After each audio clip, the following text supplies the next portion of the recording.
Muy buenos días, estamos nuevamente con ustedes en nuestro segmento Por tu Salud, hacia una mejor calidad de vida y bienestar.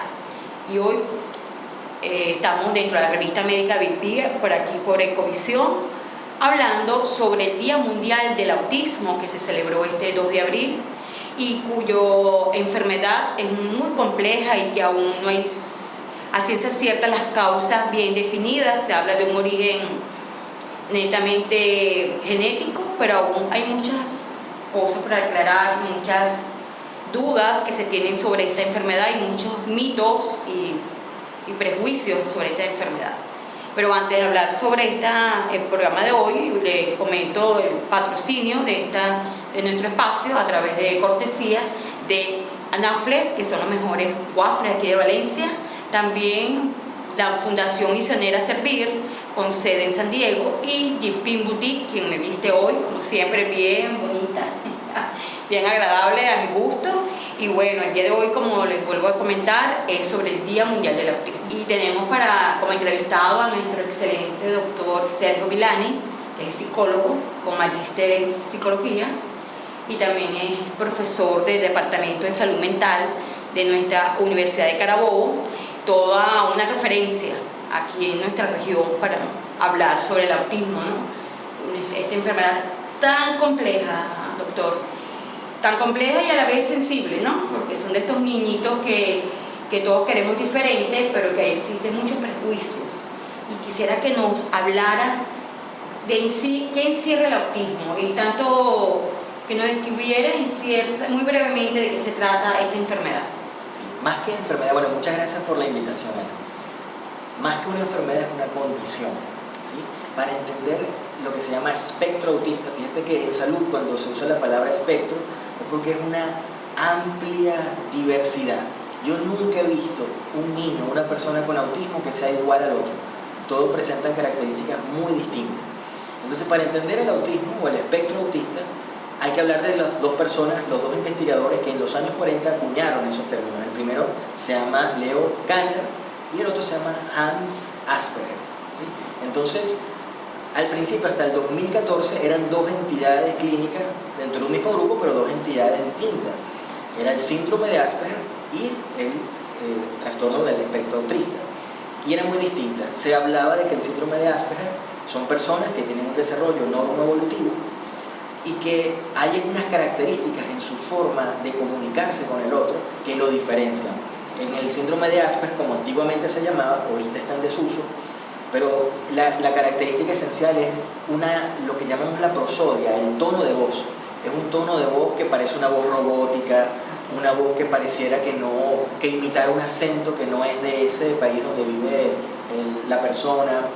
Hay otra característica que el lenguaje pragmático es muy literal, es decir, entender el doble sentido, el sarcasmo, le cuesta trabajo. Te voy a dar un ejemplo. Una vez, hablando con una persona con síndrome de Asperger, yo le decía, bueno, tienes que motivarte a estudiar, tienes que enamorarte de esa materia que te cuesta tanto. Entonces me respondió, tú quieres que yo me case con mi cuaderno. O sea, que entendió literalmente. O sea, ahí el lenguaje pragmático está un poco deficitario. Y la otra característica es que los intereses son muy restringidos en el síndrome de Asperger. Es decir, son personas que saben mucho de un tema. Y ese saber mucho de un tema hace que las relaciones interpersonales sean interferidas, porque imagínate, se hacen expertos, imagínate un adolescente de 12 años, experto en dinosaurios, y todo lo que habla, el 80% de lo que habla es dinosaurios, es decir, un niño que le presentas un bosque y le interesa un solo árbol de ese bosque. Entonces, si tú tienes 12, 13, 14 años y te obsesionaste con la robótica o con los dinosaurios, ¿cómo haces tú para interactuar si ese es tu único tema? Porque el pegamento que hacen los amigos son los intereses, la música, la variedad. Entonces no hay una variedad de intereses, sino que son muy restringidos. Entonces ese es el síndrome de Asperger. Y lo que se le llamaba hasta el 2014 entonces el autismo clásico era una característica un poco más compleja, porque había necesariamente que hablar de que había una discapacidad intelectual, es decir, algún nivel de retraso mental, de dificultad en el procesamiento de información. Había necesariamente que tener una alteración en la comprensión del lenguaje y en la expresión del lenguaje, es decir, podía ser, digamos, ecolalia, es decir, un niño que repite la misma frase que tú le repites, o un lenguaje en jerga que él mismo inventa, digamos, sus propias palabras. El autismo clásico se caracteriza por una dificultad en la intención comunicativa, ¿sí? ¿Cómo es esto? Imagínate que hay dos personas, una que no tiene autismo, pero que tiene una alteración neurológica en el centro de procesamiento del lenguaje, que no puede hablar, y al lado una persona con autismo clásico. Quien tiene una alteración neurológica no puede hablar porque algo en la estructura de su cerebro está disfuncional o está enferma, pero te busca hablar con la mirada, te busca dar expresión, o sea, se intenta hablarte de muchas otras formas, pero la persona con autismo clásico no tiene esa intención comunicativa, entonces está aislado, retraído, hace movimientos con las manos, con los pies, que se llama estereotipia, y eso hace pues que tenga un juego paralelo con relación a otros niños, por ejemplo. Doctor, es fácil detectar el autismo.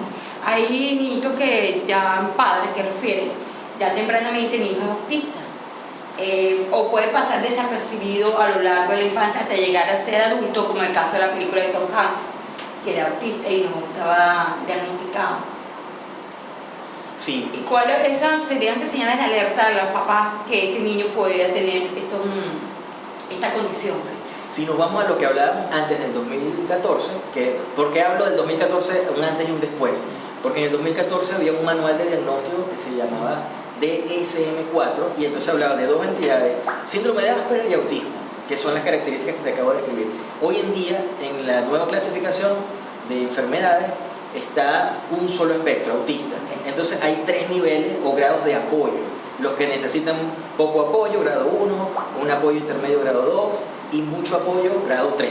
Entonces ahí está, en una sola entidad, los que antes conocíamos como síndrome de Asperger y como autismo clásico.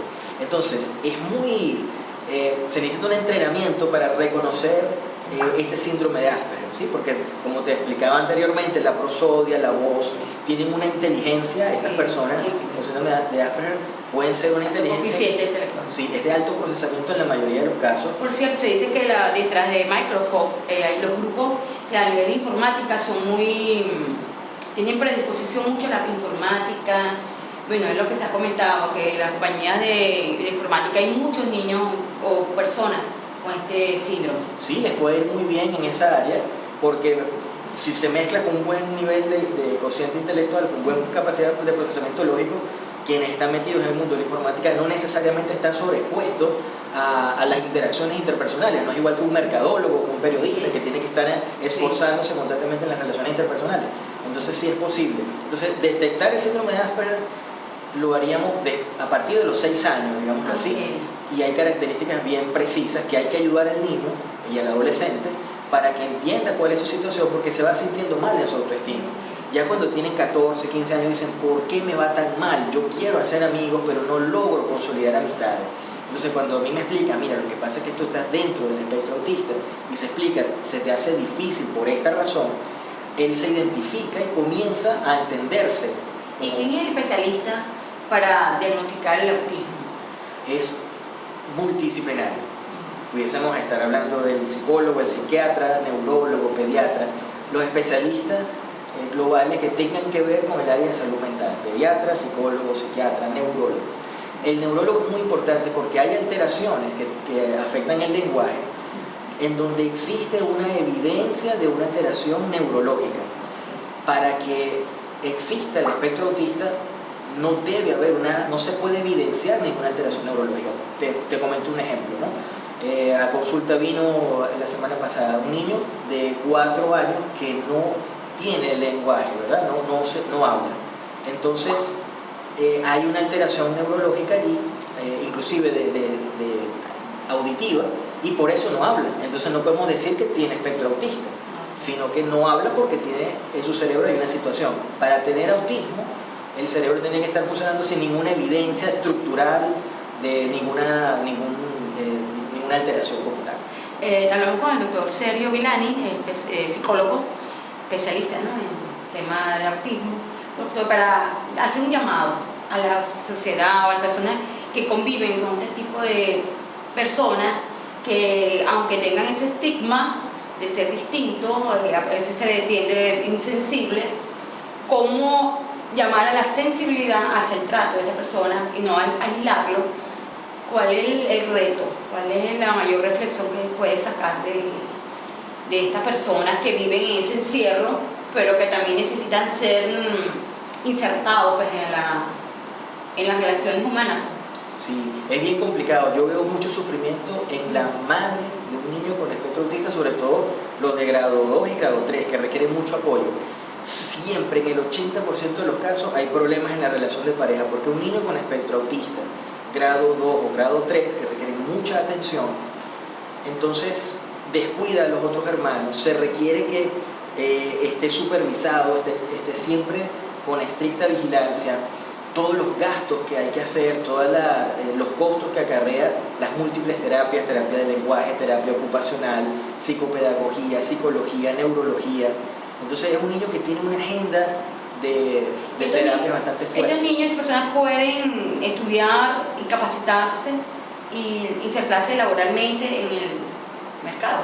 Recuerda que no hay una persona con autista que sea igual a otra.